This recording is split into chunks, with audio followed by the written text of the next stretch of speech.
Hi dears, today my topic is about can, could, may and might. So I will discuss about the can, that where we will be use can and where you will be use could and may or might.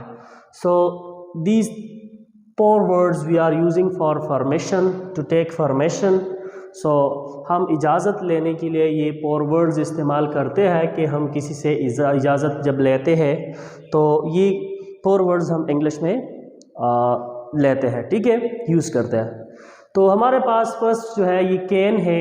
So can हम कहाँ पर use करेंगे?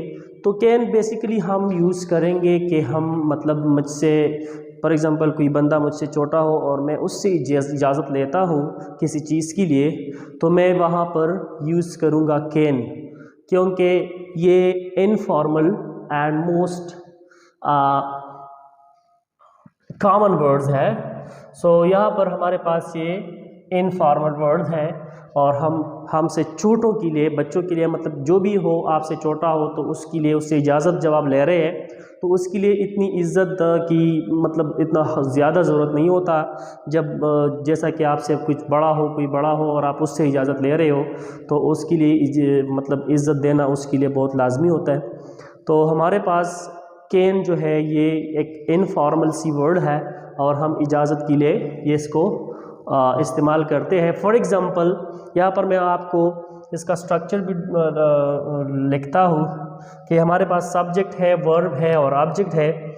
हम इससे पहले can, could, मे और might use करते हैं। तो यहाँ पर पहले जो कैन है मैं उसकी तरफ आता हूँ। कैन में इस तरह लिखता हूँ कि can I come in, can I use your mobile. So ये मैं तब इस्तेमाल करूँगा जब मैं मुझसे कोई छोटा हो और मैं उससे इजाज़त ले रहा हूँ, तो वहाँ पर मैं कैन का वर्ड इस्तेमाल करूँगा, राइट। सेकंड जो हमारे पास है कुड, तो कुड को हम कहाँ पर इस्तेमाल करेंगे इजाज़त लेने के लिए? तो ये बहुत इम्पॉर्टेंट है और ये हम एक फॉर्मल वर्ड है, फॉर्मल और पोलाइट है। ये मतलब ऐसा है कि आपसे मतलब कोई आपका आपसे बड़ा हो तो वहाँ पर आप ये इस्तेमाल कर सकते हैं कि आपसे जो बंदा बड़ा हो और उससे आप इजाज़त ले रहे हो तो वहाँ पर आप कुड इस्तेमाल कर सकते हैं। Could I use your mobile please.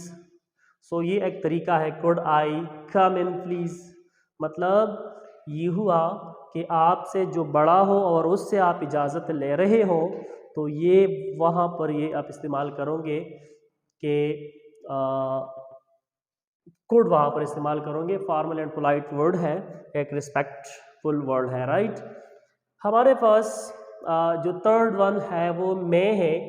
तो मे हमारे पास ये भी इजाज़त के लिए हम इस्तेमाल करेंगे, बट ये मोर फॉर्मल है एंड मोर पोलाइट है एंड रिस्पेक्टफुल है।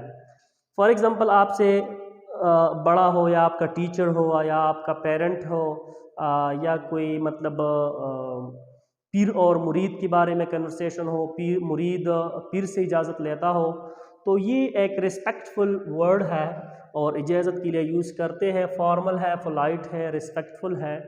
तो ये आप फॉर एग्ज़ाम्पल आप टीचर से इजाज़त ले रहे हैं तो आप ऐसा ही कहेंगे कि may I come in sir, may I use your mobile sir.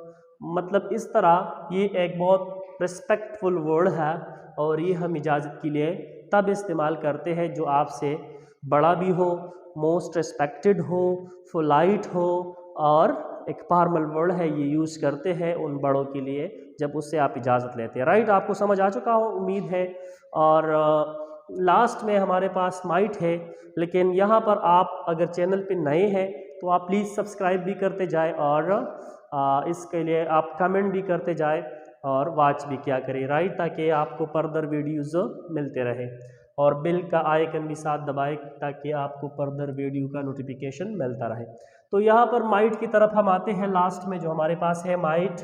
So might इसके बजाय ये बहुत ज़्यादा मतलब तब यूज़ होगा जहाँ पर मतलब आप बहुत ज़्यादा रिस्पेक्ट देते हो, मतलब ये पोलाइट वर्ड है, फॉर्मल वर्ड है, इस्तेमाल होता है बड़ों के लिए जब आप बड़ों से इजाज़त लेते हो, लेकिन ये लेस कॉमन है क्योंकि ज़्यादातर ये यूज़ नहीं होता।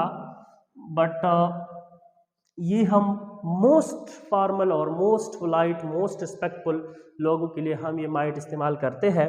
तो यहाँ पर आप चेंज करें सिर्फ कैन को माइट में, तो आप कहेंगे कि might I come in, might I use your mobile, might I go to Peshawar, मतलब इस तरह आप यूज़ करोगे। लेकिन ये इसका यूज़ तो कम है, लेकिन ये मोस्ट रेस्पेक्टफुल है, मतलब आपका इतना अहम लोगों के साथ अगर कोई आप उससे इजाज़त ले रहे हो तो वहाँ पर आप यूज़ करोगे might. Thank you for watching with me. Today lecture was about can, could, may and might के बारे में आज का लेक्चर था।